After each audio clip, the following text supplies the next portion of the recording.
Hello दोस्तों। हमारा आज का टॉपिक है गुणनखंड कीजिए। तो हमें टोटल 3 क्वेश्चन दिए गए हैं, ए बी सी। इन तीनों का गुणनखंड करना है। तो चलिए आज की इस वीडियो में हम लोग गुणनखंड करना सीखेंगे।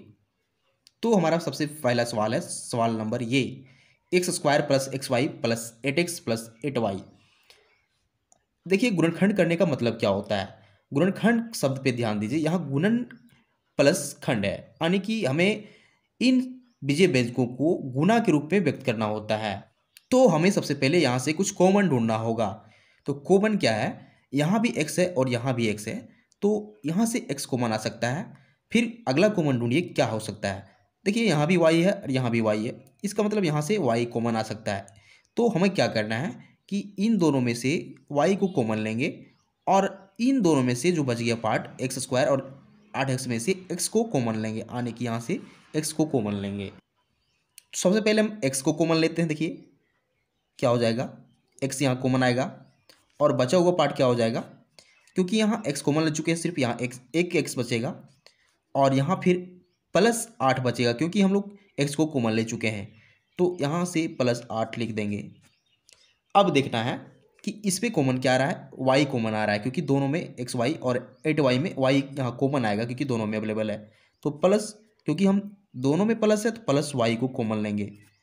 अब यहाँ क्या बचेगा, सिर्फ x बचेगा और फिर यहाँ 8 बचेगा। अब ध्यान दीजिए कि इन दोनों गुणनखंडों में यहाँ x प्लस 8 यहाँ भी है और x प्लस 8 यहाँ भी है, तो दोनों में अवेलेबल है। इसका मतलब x प्लस 8 को हम लोग कॉमन ले लेंगे। अब देखिए यहाँ अगर x प्लस 8 को कॉमन लेते हैं तो सिर्फ यहाँ x बचेगा और सिर्फ यहाँ y बचेगा। इसका मतलब है कि x plus 8 x plus y इस विजय व्यंजक का गुणनखंड हो जाएगा। यही हमारा फाइनल आंसर हो जाएगा। यानी कि देखिए हम लोग इसे गुणनखंड के रूप में लिख चुके हैं, ये दोनों इसके गुणनखंड हैं। तो अब हम लोग सेकेंड क्वेश्चन नंबर बी को सॉल्व करेंगे। इसमें भी हमें सबसे पहले कॉमन ढूंढना होगा। तो कॉमन क्या हो सकता है, देखिए यहाँ x है और यहाँ भी x है, तो कॉमन x को ले सकते हैं। और यहाँ y है और यहाँ भी y है, तो यहाँ से भी y कॉमन आ सकता है। बट दोनों में कॉमन नहीं जाएगा, क्योंकि किसी एक में ही कॉमन लेना पड़ेगा। तो हम लोग क्या करते हैं, देखिए इन दोनों पार्ट में से हम लोग टोटल 5y को भी कॉमन ले सकते हैं, क्योंकि 15 को अगर 3 गुना 5 लिखें तो यहाँ 5y इन दोनों का कॉमन आ सकता है। और यहाँ से हम लोग देखिए इस 2 को कॉमन ले सकते हैं, यानी कि यहाँ भी 2 अवेलेबल है और इसको तोड़ेंगे तो 2 गुना 3 हो जाएगा, यानी यहाँ से भी 2 कॉमन आ जाएगा।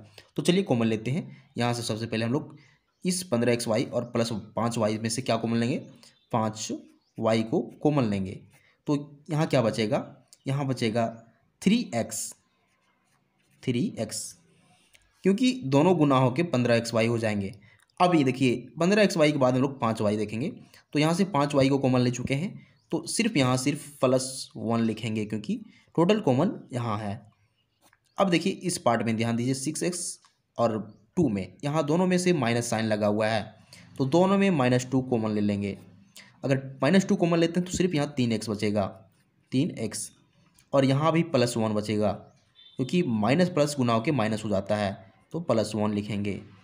तो गुणनखंड करते समय मेन ट्रिक यही होता है कि यहाँ जो संख्या आ रही है, जो पद आ रहा है 3x + 1, सेम चीज़ यहाँ भी आना चाहिए। तो यहाँ भी 3x + 1 है और यहाँ भी 3x + 1 है। अब हमारा गुणनखंड करना आसान हो जाएगा। अब देखिए दोनों में 3x + 1 है, तो यहाँ 3x + 1 को देखिए 3x + 1 को हम लोग फिर से कॉमन ले लेंगे, यानी यह 3 है और x + 1 है। अगर 3x + 1 को कॉमन लेते हैं तो यहाँ सिर्फ 5y बचेगा, तो 5y लिखेंगे और यहाँ -2 बचेगा, क्योंकि 3x + 1 को कॉमन ले चुके हैं, तो -2 लिखेंगे। तो ये दोनों गुणनखंड 3x + 1 और 5 - y2 इस विजय व्यंजक का गुणनखंड हो जाएगा। यही हमारा फाइनल आंसर हो जाएगा। इसी प्रकार हम लोग थर्ड क्वेश्चन, जो क्वेश्चन नंबर सी है, ax + bx - ay - by को सॉल्व करेंगे, यानी गुणनखंड करेंगे। तो फिर से हमें यहाँ कॉमन ढूंढना होगा, कॉमन क्या आ सकता है। देखिए यहाँ भी x है, यहाँ भी x है, तो दोनों में x कॉमन आ सकता है, और यहाँ भी y है और यहाँ भी y है, तो दोनों में y कॉमन आ सकता है। तो दोनों में हम लोग सबसे पहले इन दोनों में से x को कॉमन लेंगे और इन दोनों में से y को कॉमन लेंगे। चलिए कॉमन लेते हैं x को, तो यहाँ a बचेगा और यहाँ b बचेगा प्लस में, तो लिखिए b। अब देखिए यहाँ से कॉमन क्या आएगा, यहाँ दोनों में माइनस है तो माइनस कॉमन में आएगा, और y भी है तो y भी आएगा, -y को कॉमन ले लेंगे। तो यहाँ ए बचेगा और यहाँ भी प्लस बी बचेगा। तो ये दोनों पार्ट सेम है, ए प्लस बी यहाँ भी है, ए प्लस बी यहाँ भी है, यानी ए प्लस बी को हम लोग कॉमन ले लेंगे फिर से, क्योंकि दोनों में अवेलेबल है। अब कॉमन लेंगे तो यहाँ क्या बचेगा, एक्स बचेगा, तो एक्स लिखिए, और यहाँ माइनस वाई बचेगा तो माइनस वाई लिखिए। यही इस बीजीय व्यंजक का गुणनखंड हो जाएगा, A plus B into X minus Y. ये हमारा फाइनल आंसर हो जाएगा। तो उम्मीद करते हैं आपको मेथड समझ में आ चुका होगा। तो अगर आपको वीडियो पसंद आता है, तो वीडियो से आप कुछ सीख पा रहे हैं, तो वीडियो को लाइक कीजिए एंड चैनल को सब्सक्राइब जरूर कीजिए, क्योंकि हम इसी तरह का वीडियो बनाते रहते हैं जो आपके काम का हो। Thank you.